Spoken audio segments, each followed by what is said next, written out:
नमस्कार सभी व्यूवर्स का इस वीडियो में मैं आरती गुप्ता पीसीएस ऑफिसर स्वागत करती हूँ। आइए देखते हैं कि 2024 यूपी पीसीएस मेंस का अभी हाल ही में जो एग्ज़ाम हुआ उसमें आयोग ने किस तरह के प्रश्न पूछे थे। तो ये ऑफिशियल क्वेश्चन पेपर है। जो भी बच्चे तैयारी कर रहे हैं 2025 के प्रीलिम्स के लिए या फिर आगे और आने वाले एग्ज़ाम्स के लिए, वो इस वीडियो को ज़रूर देखें। तो ये है GS 3 का पेपर 2 सेक्शन में बटा होता है। कुल 20 प्रश्न होते हैं, हर सेक्शन में 10-10। सेक्शन ए के जो क्वेश्चंस हैं वो 8 मार्कर होते हैं, 125 शब्दों में लिखने होते हैं, और सेक्शन बी वाले प्रश्न 200 शब्दों में लिखने होते हैं और 12 अंकों का उनका निर्धारण होता है। तो आइए फटाफट से देखते हैं एग्ज़ाम।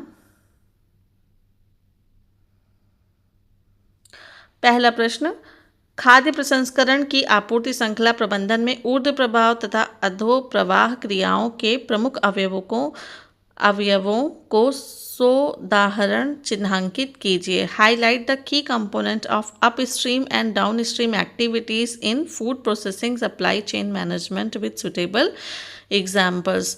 ये फूड प्रोसेसिंग पे प्रश्न लगातार आ रहा है। अभी कुछ दिन पहले मैंने एक वीडियो अपलोड किया था जिसमें मैंने GS 3 के पिछले 5-6 वर्षों में पूछे जाने वाले प्रश्नों का पूरा एनालिसिस किया था। तो फूड प्रोसेसिंग हमने पाया कि हर साल लगातार किसी न किसी रूप में पूछा जा रहा है। इस बार जो है अपस्ट्रीम डाउनस्ट्रीम के ऊपर था। अगला प्रश्न देखें, किसानों को पर्याप्त ऋण प्रदान करने के लिए सरकार द्वारा अपनाए गए उपायों का संक्षिप्त विवरण प्रस्तुत कीजिए। Give a brief account of measures adopted by the government to provide adequate credit to the farmers. Government बहुत सारे इनिशिएटिव्स ले रही है, तो यही सब आपको बताना था 8 नंबर के प्रश्न में। तीसरा है, क्या भूदान आंदोलन भारत में भूमि सुधार का एक हिस्सा था? इसके प्रमुख प्रभावों की विवेचना कीजिए। Was the Bhoodan movement a part of land reform in India? Discuss its major effects. चौथा प्रश्न, नई आर्थिक नीति ने किस प्रकार भारत में रोजगार के ढांचे को परिवर्तित किया है? मूल्यांकन कीजिए। How does the new economic policy change the structure of employment in India? Evaluate. यहाँ पर ये देखने की बात है कि इस बार के जो प्रश्न थे वो सीधे सीधे ना होकर के थोड़ा सा इस मोड पे थे कि आपको थोड़ा अपनी समझ बना करके और चीज़ों को अलग तरीके से मोल्ड करके लिखना था। जिस वे में पूछा जा रहा है उसी वे में लिखना था। तो ये यहाँ पे ध्यान देने की बात है, क्योंकि आयोग के पैटर्न लगातार बदल रहे हैं एग्ज़ाम के। हमने प्रीलिम्स 24 में भी ये देखा। तो आयोग के पैटर्न को पकड़ना बहुत ही ज़रूरी है एग्ज़ाम को क्रैक करने के लिए। 5वां प्रश्न देखें, भारत जनसंख्या लाभांश की अवस्था से गुजर रहा है। इस परिप्रेक्ष्य में देश में बेरोजगारी की समस्या से समोपयुक्त तरीके से निपटने के लिए सरकार द्वारा अपनाए गए उपायों की विवेचना कीजिए। India is experiencing the phase of population dividend. In this context discuss the measures adopted by the government to tackle appropriately the problem of unemployment in the country. तो डेमोग्राफिक डिविडेंड को जो बेरोजगारी से जोड़ते हुए आपको जो है यहाँ पे लिखना था और फिर उसे निपटने के उपाय भी बताने थे। 6वां नंबर, ग्रामीण उत्थान के लिए तकनीक आधारित समाधान को बढ़ावा देने हेतु भारत सरकार ने के प्रमुख प्रयास क्या है? What are the major initiatives of government of India for promoting technology based solution for rural upliftment. यहाँ पर भी देखा कि क्वेश्चन वही है, टॉपिक वही है जो हम सामान्यतः पढ़ते हैं, बस थोड़ा सा अलग वे में पूछा हुआ है चीज़ों को।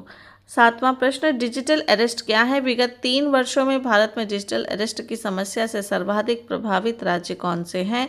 इस दिशा में भारत सरकार द्वारा उठाए गए प्रभावी उपायों का उल्लेख करें। What is digital arrest? What are the states most affected by the problem of digital arrest in India in last 3 years? Mention the effective measures taken by the government of India in this direction। तो ये नए नए concept हैं, cyber security के नए नए threats हैं जो आजकल उभर रहे हैं। मीडिया वगैरह में आपने इसके बारे में सुना ज़रूर होगा, पर इसको 8 मार्कर प्रश्न में लिखना कैसे है, इसके लिए थोड़ा सा आपको टेक्निक की ज़रूरत है, आंसर राइटिंग प्रैक्टिस की ज़रूरत है।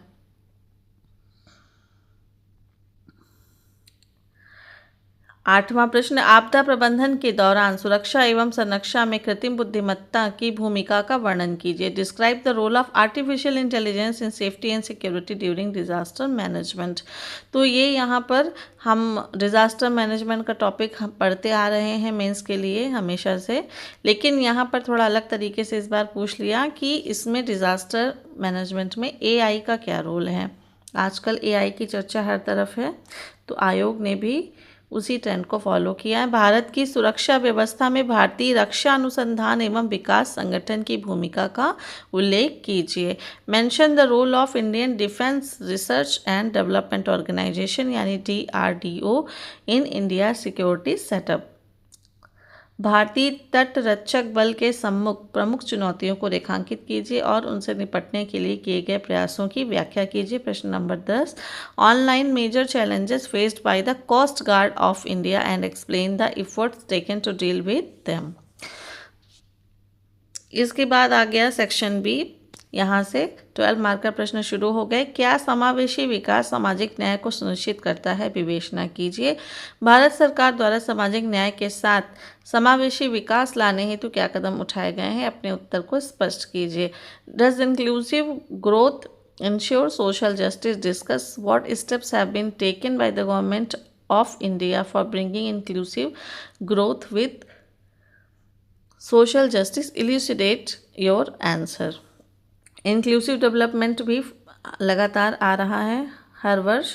बजट का आधा उपयोग ही हो पाता है यदि केवल उन्हें नियोजन के उपकरणों में ही प्रयोग किया जाए।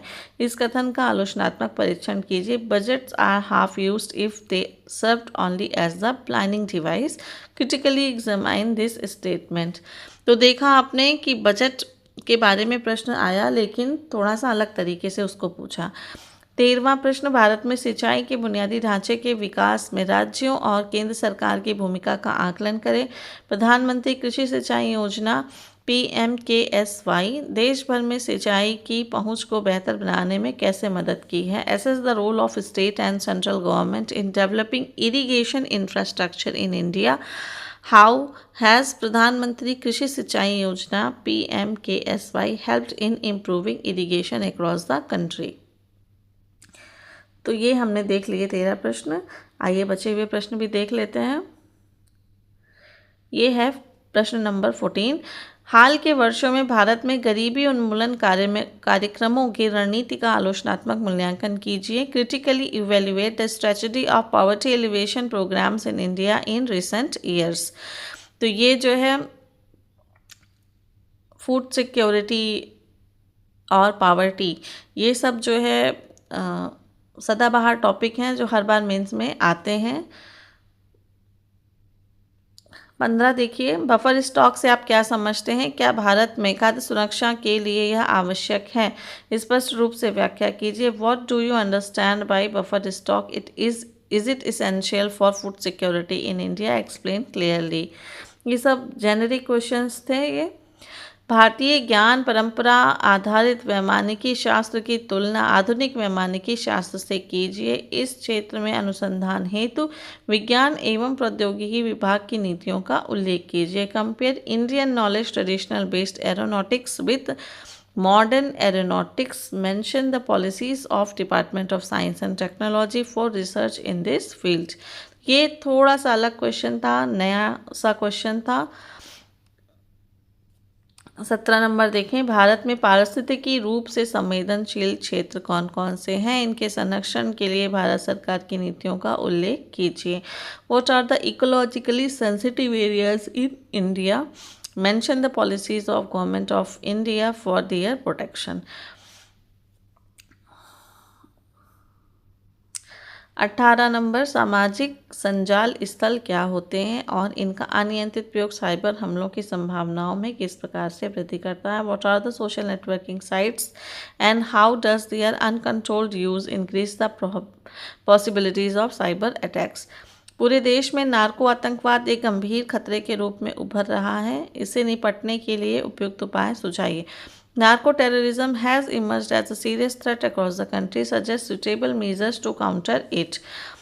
भारतीय राष्ट्रीय सुरक्षा परिषद के क्रियाकलापों की व्याख्या कीजिए। Discuss the function of national security council of India. ये डिफेंस से रिलेटेड प्रश्न था।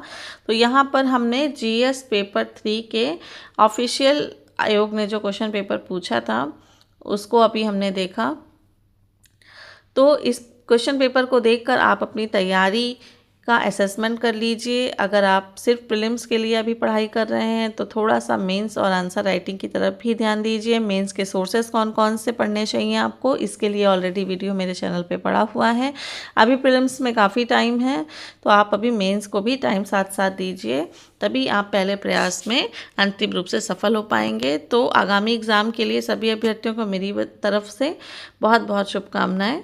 ये वीडियो देखने के लिए आप सभी का धन्यवाद। चैनल पे नए हैं तो चैनल को सब्सक्राइब करें, वीडियो को लाइक और शेयर करें।